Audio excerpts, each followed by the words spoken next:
Am I the a-hole for not wanting my parents to adopt my ex-fiancé? My female 24, ex-fiancé male 24, and I were together for 7 years. He proposed last fall and we mutually decided to break up in May. He's always gotten along incredibly well with my parents, especially my father. They always treated him like he was one of their children, and my parents have always told him he's part of the family. For example, he started coming on family vacations with us when we were 17. It was a very tough decision to end our relationship, but we both agreed it was for the best. He moved out while I finished up our lease term. His plans fell through last minute, and he moved in with my parents for a little while finding a new place.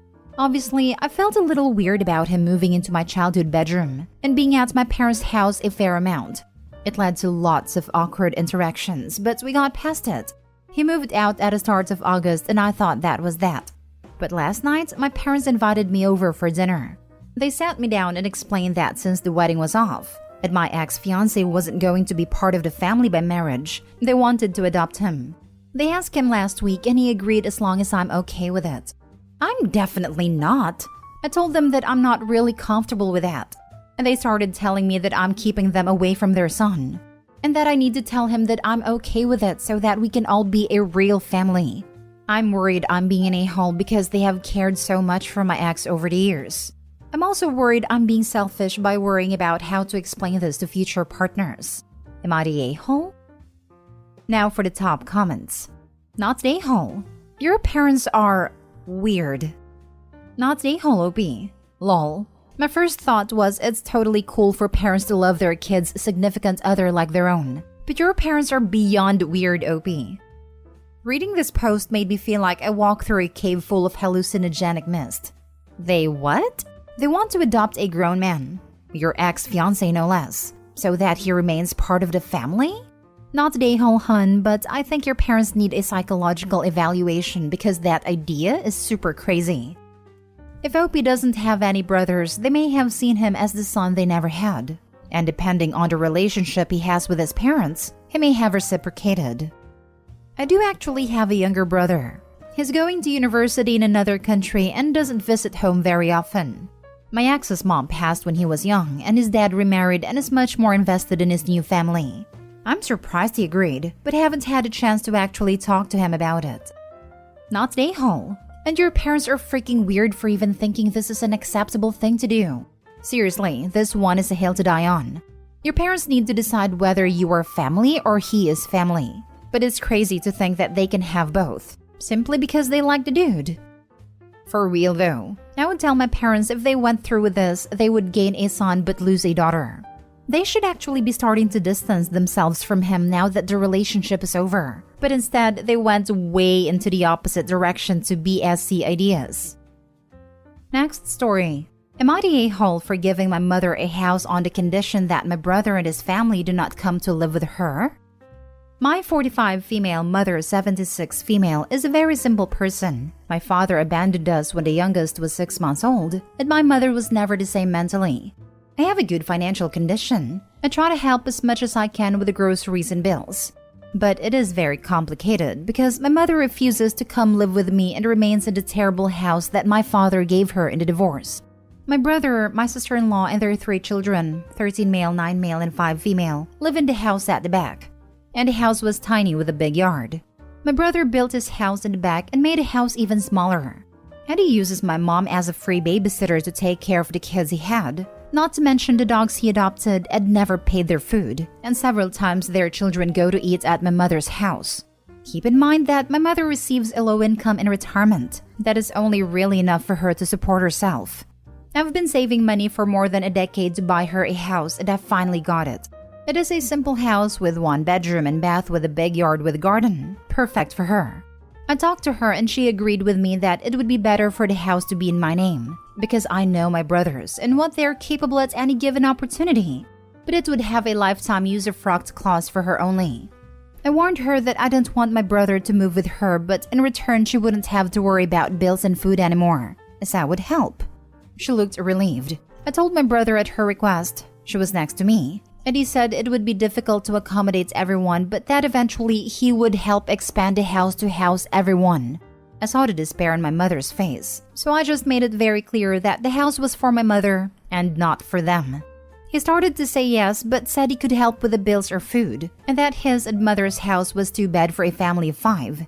I said no, that mother accepted the gift knowing that he wouldn't live there, and that due to their history I wouldn't trust him to pay the bills. He doesn't pay my mother, and I wouldn't be paying for 5 people.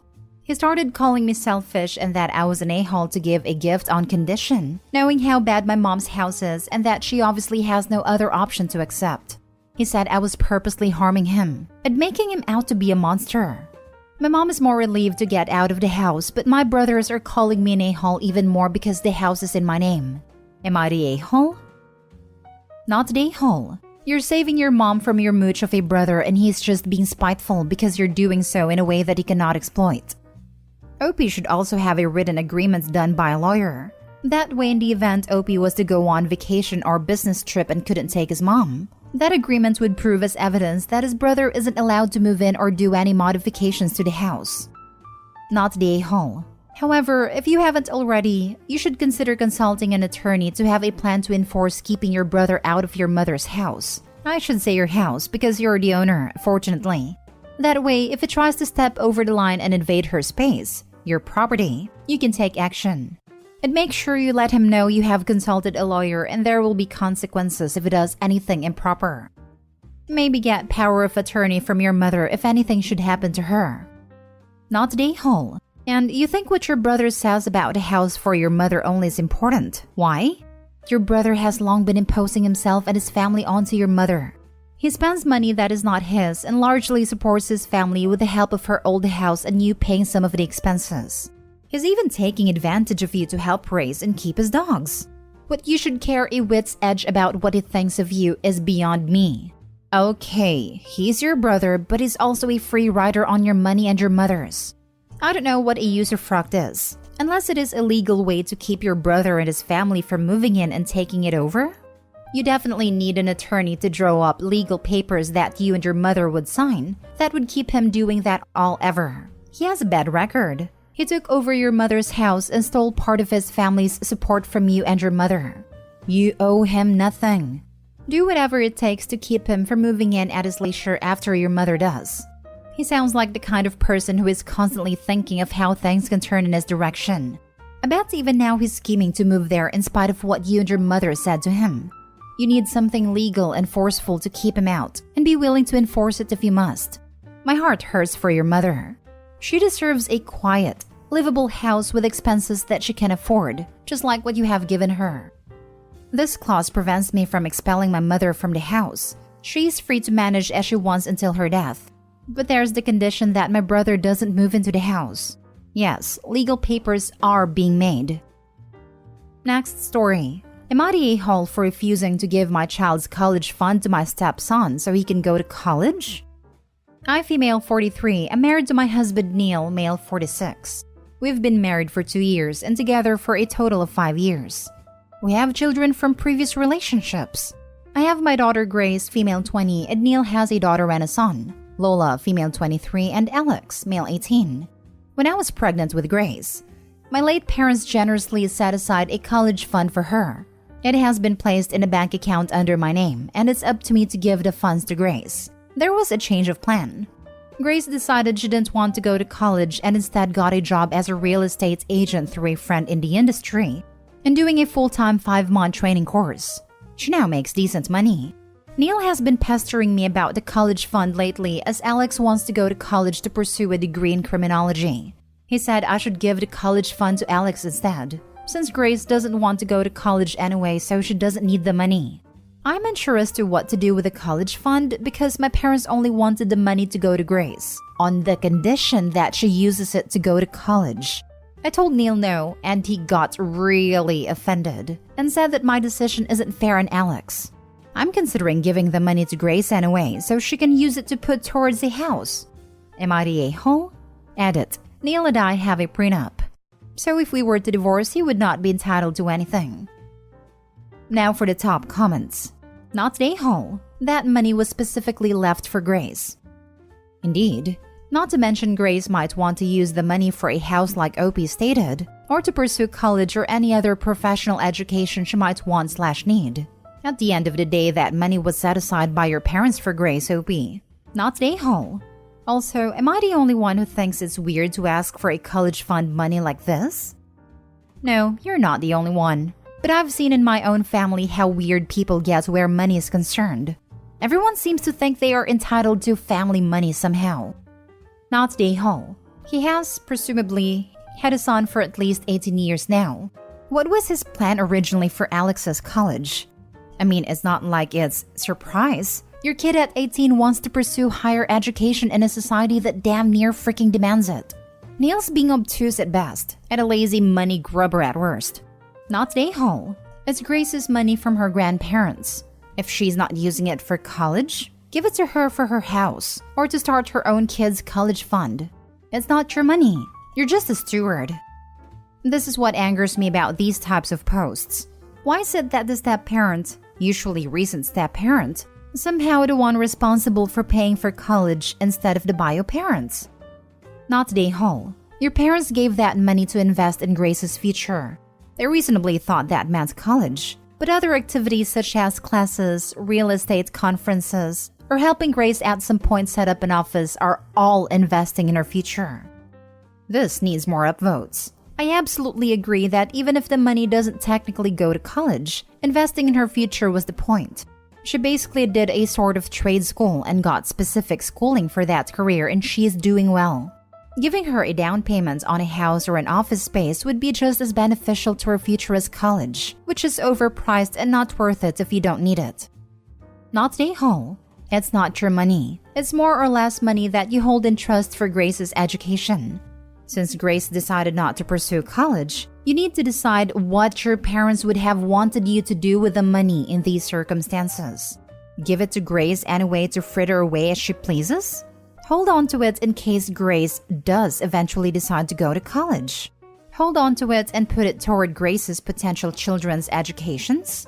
But it's not yours to give to your husband's children. This is a great answer. I have a strong suspicion that use it for your new stepson's education would not figure in OP's parents' thinking. Now for the last story.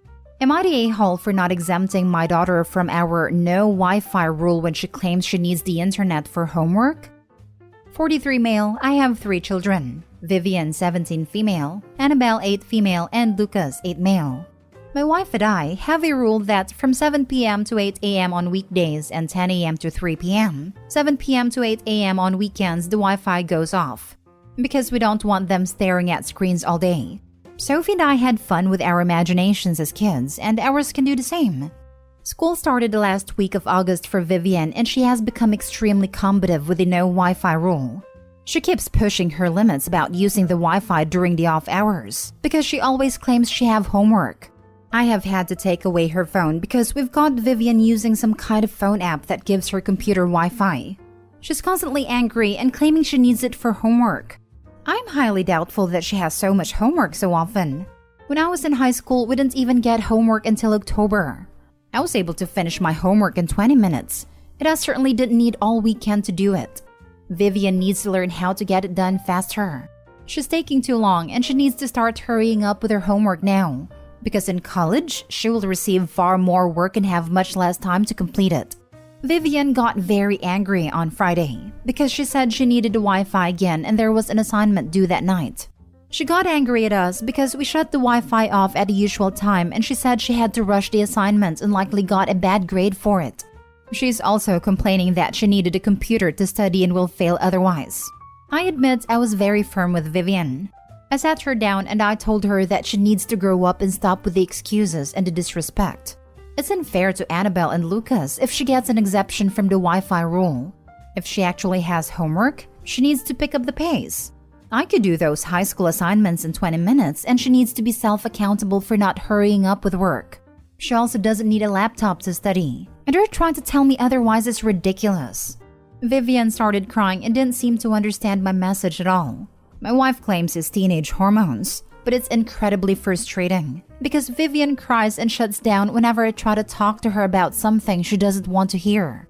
Several family members, including my wife, are saying I should let Vivian have the extra Wi-Fi because high school is getting harder, and they think all teenagers need the internet for help. But again, I've listed the reasons above why doing that would be wrong. Still, I'm asking on here if I should just do it for my wife and family. Now for the top comments. You're the a-hole. I always got homework starting the first day of school and it was generally hours worth. Either way, she's 17, not a small child.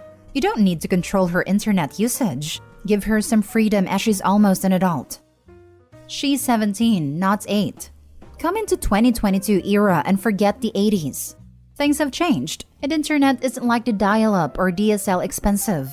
The rest of our age group have come to realize that with kids now. When she's in the real world and college, she's going to be all over the internet for studying and research.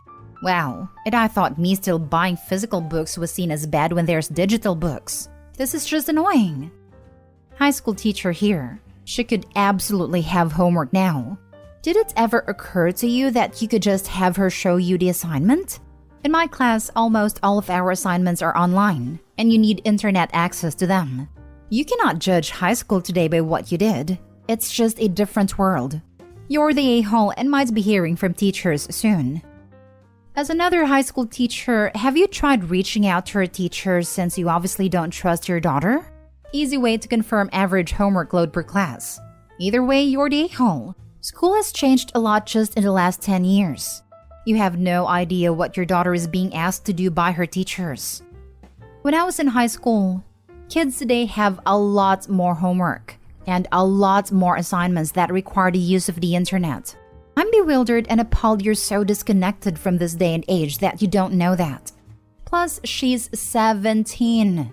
1 year away from being able to move out and get away from your micromanaging. You're the a-hole. Educate yourself. Edit. Why don't you do your due diligence as a parent and check and see how much homework she has? Why are you basing your decision on an assumption?